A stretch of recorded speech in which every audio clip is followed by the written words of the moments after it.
haddaa rabtid inaad faraxsanaatid ama farxadaada aad kor u qaadid matalan qodobka lixaad aa idiin sheegayo waxa weeyaan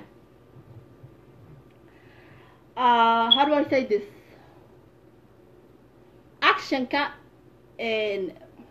waa inaad basataa you have to connect with your husband, okay? You have to connect with him because odaygaaga hadduu generally uu nin fiican yahay of course he has to be nice because ilmaad ku dhasheen soo maaha so hadduu nin fiican yahay oo maaragtay sharaf leh oo maaragtay runtii ilmaha u wanaagsan guriga u wanaagsan reerka u wanaagsan whatever it is if he is your husband aa wada joogtiin, okay? There's a reason aa u wada joogtiin soo maaha anyway what I'm trying to say is haddaa rabti inaad noqotid hooyo faraxsan waa inaad basataa actionka sariirta, okay? How do I say that in Somali? I don't know how to say that in Somali.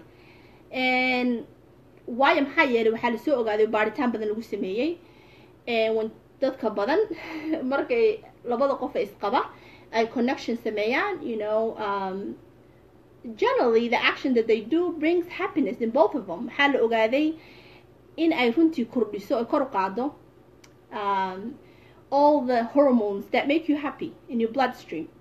مثلا oxycontin ama waxaan ku dhahay oxytocin waxaa weeyaan waa a hormone that generally makes you feel happy and waxaa la ogaaday dadku markay sariirta tagaan in hormonka happinesska ka dhigta ama farxad gelisa ay runtii aad u badan tahay dhiigooda ku badan tahay so something in your chemical brain releases the happy hormones so runtii you should have more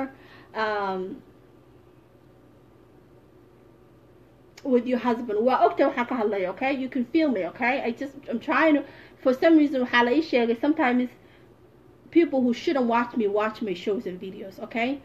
Like my grandma or hooyaday, something like that. So I'm trying to be a good Somali girl, you know? I'm not trying to say this in Somali because I'm Somali kudaho. Allahu a'lam. Some people will be calling me, disowning me the next minute, okay? So anyway, generally that brings happy. If you have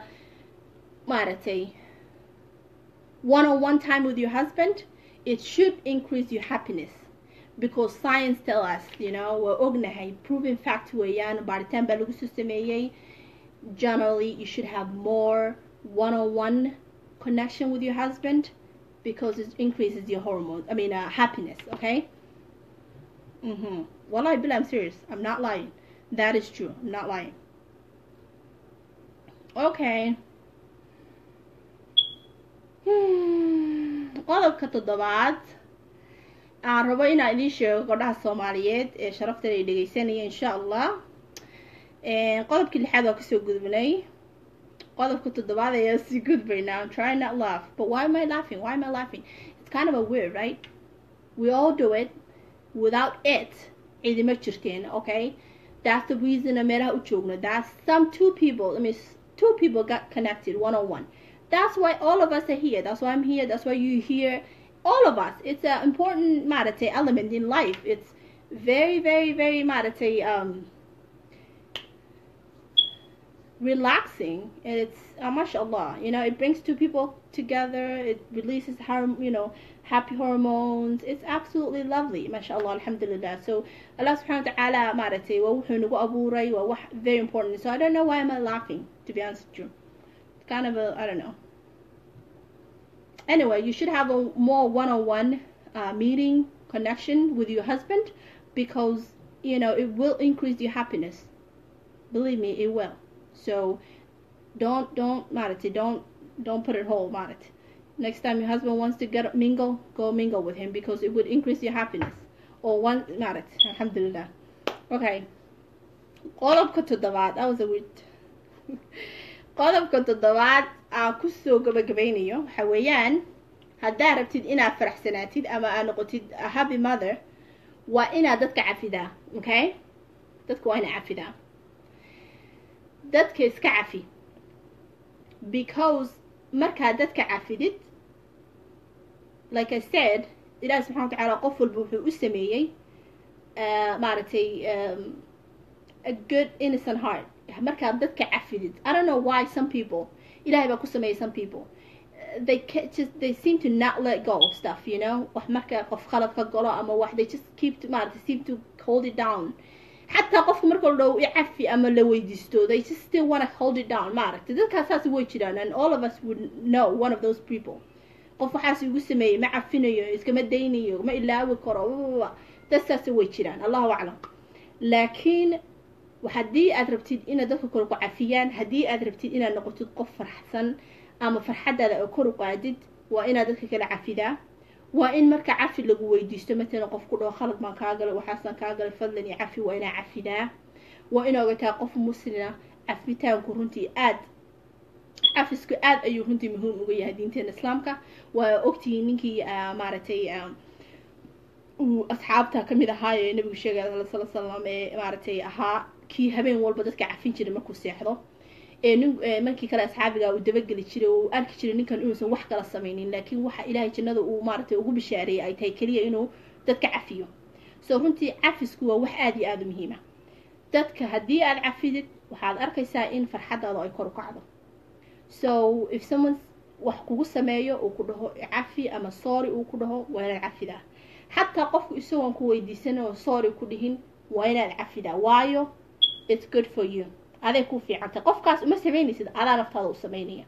so forgive and forget insha Allah. kaas waa qodobka toddobaad oo aad ku noqon kartid qof maaragtay faraxsan ama hooyo faraxsan.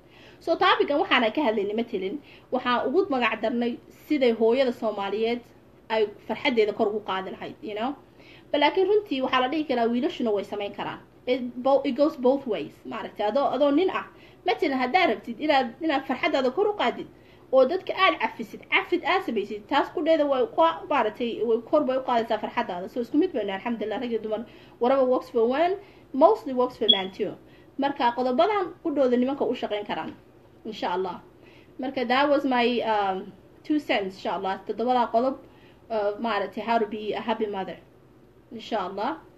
tii ugu soo horeysay waxay ahayd love yourself. haddii aad naftaada jeclayn maaragtay runtii sida aad ku faraxsanaataa way adkaanaysaa dad naftaada jeclayn. so naftaada waa inaad mar walba ka hormarisaa dadka kale. waa inaad jeclaataa naftaada.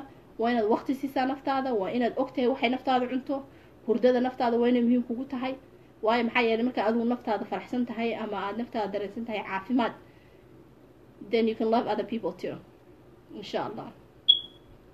marka todobada qodob halkaas ku dhamaaday. fadlan sii faafiya cajalkan oo dadka kale usii gudbiya si ay uga faa'iidaystaan. adduunka ilaahay waqtiga maasha Allah waa maaragtay waqtigu qaalib u yahay. marka I hope you gain something. I hope you learn something from me today inshallah. that was my main goal. the heart is designed for forgiveness. absolutely the heart is designed for forgiveness. ilaahay subxaanahu wa ta'ala waa nagu abuuray inaan dadka kala cafino. adigu ku dhaada fiiri hadda marka qof ku dhaw cafi oo aadaadu kuma cafinayo you see how bad that feels insha Allah. marka insha Allah qodobka lixaad ogaada yeah have a little bit of more mingle with your husband. it's good for him, it's good for you, it's good for your happiness. it releases the happy hormones. it's good for the marriage. it's good for everybody insha Allah. marka assalaamu calaykum dhamaantiin khayr baa idin rajeenaya fadlan sii wadaaga.